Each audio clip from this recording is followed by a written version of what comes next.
We're at question 8, part B of the January 2024 CSEC Mathematics paper. They say here, write 4x squared minus 24x plus 31 in the form a x plus h squared plus k. Now it's 2 marks, but we'll still look at it in some detail. We have it over here. Now, I have another video somewhere where I explain completing the square using geometric shapes. Alright? You could search for that, or if you have a question about it, you put it in the comment section. Alright, now, and by the way, remember, one of your homework here is to share the video with somebody else, and if you're not a subscriber, to subscribe to the channel. Alright, so now we have 4x squared minus 24x plus 31. If we have a general perfect square, x plus h squared, when we multiply it out, you'll see that we're going to have x squared plus 2hx plus h squared. Alright? Now, the 2h is the coefficient, C-I-E-N-T, of x, and this h squared is half of the coefficient of x squared. Half the coefficient of x squared. I don't have the space to write it all, so it's the half of this squared. Alright, now remember, this has a 4 in front of the x squared, so let's write it back here. 4x squared minus 24x plus 31. You have a half. Now you have a 4 times x squared. In the general form, it's really 1 times x squared. So what you need to do is factor out the 4. Now, we could say 4, and in bracket we have x squared minus, this would be 6x plus 31 over 4. But the thing is, the 31 over 4, it would not be necessary for us to have it here, and we would have to reverse what we did with the 31 over 4. Alright? So what we have then is to just factor out the 4 from the x squared and the x part of it, plus, and then leave the 31 as it is. Notice if you multiply out the bracket, you're going to get 4 times x gives you 4x. 4 times x squared gives you 4x squared, and 4 times negative 6x gives you negative 24x. Alright, so it's the same thing. Now notice, when we have a complete square here, let's erase this part, what we have is x squared plus 2hx, the coefficient of x plus half the coefficient of x squared. Now, what's the coefficient of x here? Well, it's not 6, it's negative 6, because this can be written as x squared plus negative 6x. Alright? Now we're going to add half the coefficient of x squared. We don't have enough space to do it inside this bracket, so let's rewrite this as it is. It's 4 x squared plus negative 6x plus half of negative 6 is negative 3. So we have negative 3 squared, then plus 31. See that? Alright, but hold on. This negative 3 squared, it was not there before. Alright? So we have changed the value of this function. Now, the thing is, with this negative 3 squared, suppose we do this.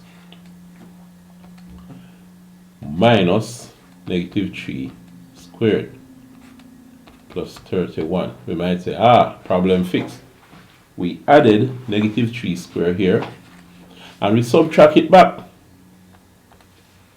But we introduce a new problem. What we want inside the bracket is x squared plus the coefficient of x plus half the coefficient of x squared. Let me put the negative 16 in a bracket. Plus half the coefficient of x squared.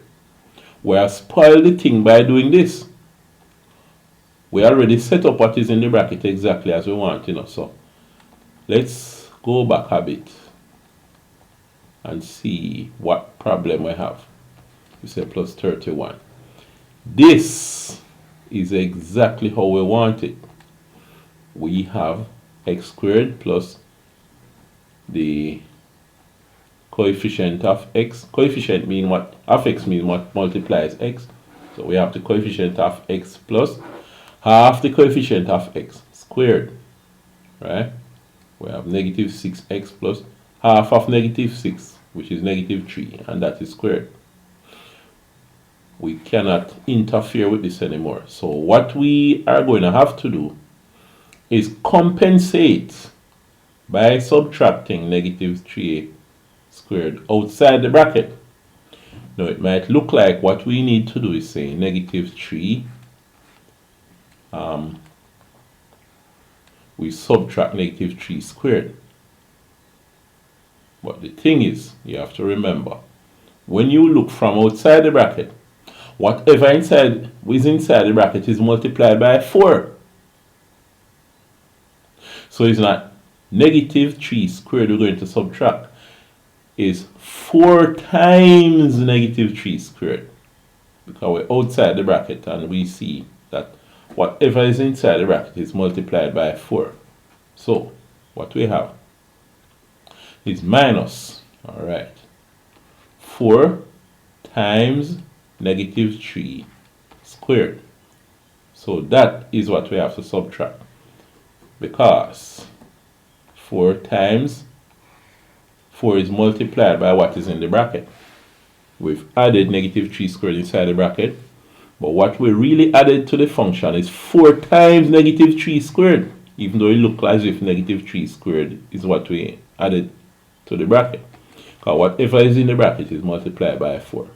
So we subtract 4 times, so minus 4 times negative 3 squared.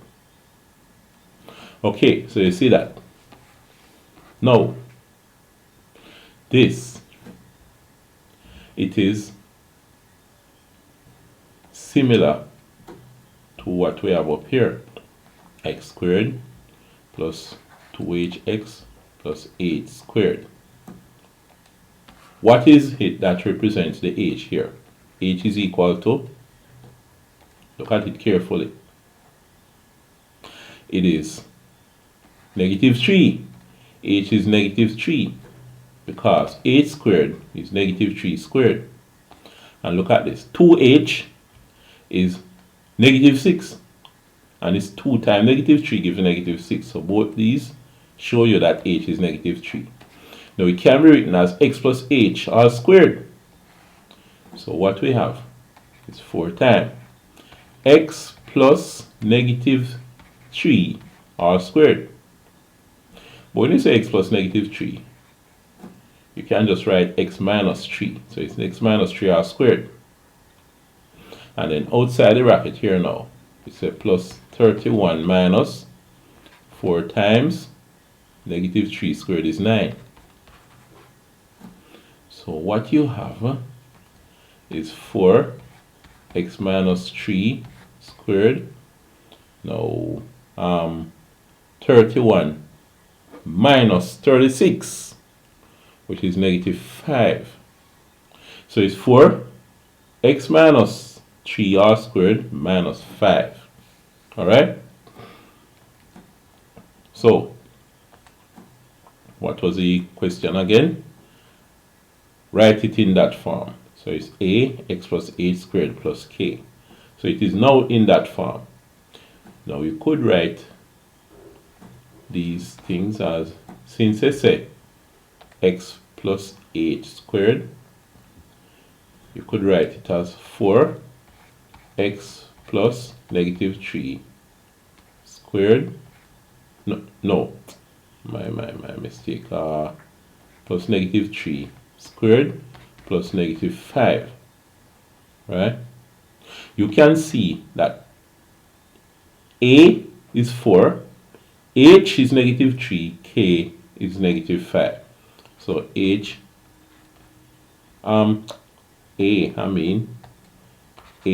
equals 4, h is equal to negative 3, and k equal negative 5 in that form. Alright?